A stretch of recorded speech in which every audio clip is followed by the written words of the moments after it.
අද අපි කතා කරන්න යන්නේ මේ දවස්වල අන්තර්ජාලය හරහා සිදුවෙන මූල්‍යමය වංචා වගේම ඔබගේ තොරතුරු ලබා ගැනීමට අදාළ වංචා. මේ වංචා අතුරින් ප්‍රධානතම මේ දවස්වල දැකගත හැකි වංචාවක් තමයි ඔබට මුදල් අවශ්‍යතාවයකදී ඉතාමත් ඉක්මනින් ලබා දෙන ලෝන් ස්කෑම්. එහෙම නැත්නම් ඔබට ඉතා ඉක්මනින් විනාඩි 5කින් 10කින් මුදල් ලබා ගැනීම කිරීමට හැකියාවක් පවතිනවා.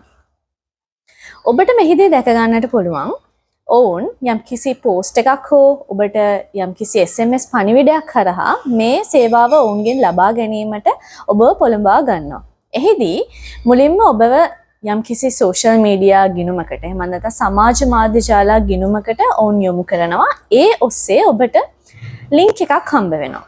URL එකක් හම්බ වෙනවා. මේ URL එක හරහා ඔබේ ජංගම දුරකථනයට ඔවුන් ඇප් එකක් ඩවුන්ලෝඩ් කිරීම කරනවා. ඒ ඇප් එක හරහා තමයි ඔබට මේ මුදල් ලබා ගැනීම සිදු කිරීමට හැකිවන්නේ.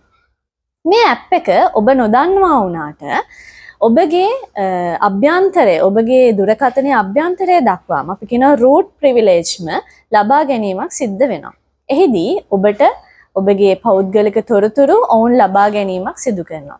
විශේෂයෙන්ම ඔබගේ ඡායාරූප වෙන්න පුළුවන්. එහෙම නැත්නම් ඔබගේ contact list එකේ ඉන්න පුද්ගලයින්ගේ contact numbers ඔවුන් ලබා ගැනීමක් කරනවා මුල් අවස්ථාවේදීම. ඊට පසුව ඔවුන් ඔබට මුදල් ලබා දීමක් සිද්ධ කරනවා. එහිදී ඉල්ලන එකම දේ තමයි ඔබගේ ඡායාරූපයක් ඔබගේ NIC එකත් සමග ලබා දීම සිදු කරන්නට ඕනේ. ඒ වගේම ඉතා කුඩා වීඩියෝ දර්ශනයකුත් ලබා දීම සිදු කරන්නට ඕනේ. ඊට පසුව තමයි ඔබට මුදල් ලබා දීම කරන්නේ. ඉන්පසුව යම්කිසි දුරක් ඔබව එක්කන් ගොස්.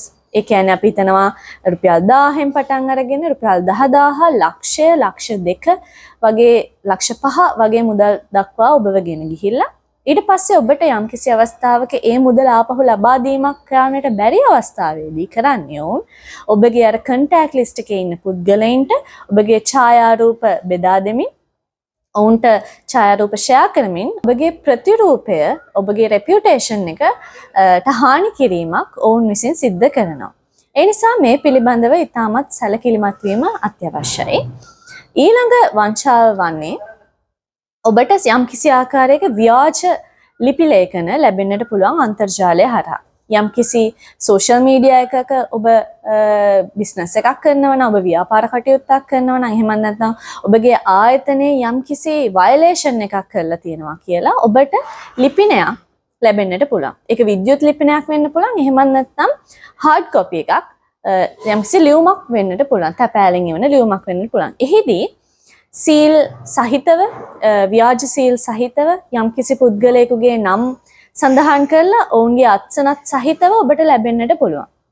මෙහිදී මුලින්ම කරන්නට ඕනේ ඔබ එම ආයතනයක් ඇත්තටම ශ්‍රී ලංකාව තුළ පවතිනවද නැද්ද කියලා තහවුරු කරගන්නට ඕනේ.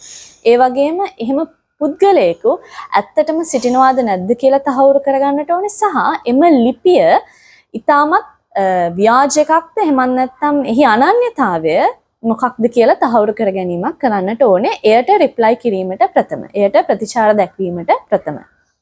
ඊට පස්සේ මේ කාලෙන් කාලෙට එක සීසනල් ඔෆර්ස් අපිට දැක ගන්නට පුළුවන්. සීසනල් විදිහට වෙන ස්කෑම්ස් වංචා දැක ගන්නට පුළුවන්.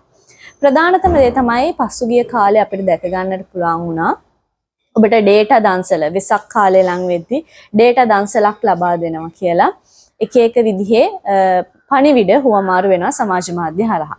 ඉදිරියේදී එන්නට තියෙන උත්සව කාලවල වලදී එහෙම පොසොන් එක වෙන්න පුළුවන්, එහෙම නැත්නම් ඇසල උත්සවය වෙන්න පුළුවන්, එහෙම නැත්නම් ඉදිරියේදී පවතින යම් කිසි උත්සව කාල අතුරින් ඔබට එක වට්ටම් ලබා දෙනවා, එහෙම නැත්නම් ඔබට තෑගි මුදල් ලබා දෙනවා කියලා පණිවිඩ ඔබට ලැබෙන්නට පුළුවන්. මේ පිළිබඳවත් සැලකිලිමත් වීම ඉතාමත්ම වැදගත්. මෙහිදී ඔබට පැමිණෙන ලින්ක් එක ව්‍යාජද නැද්ද එහි තහවුරු බව ලබා ගැනීම අත්‍යවශ්‍යයි.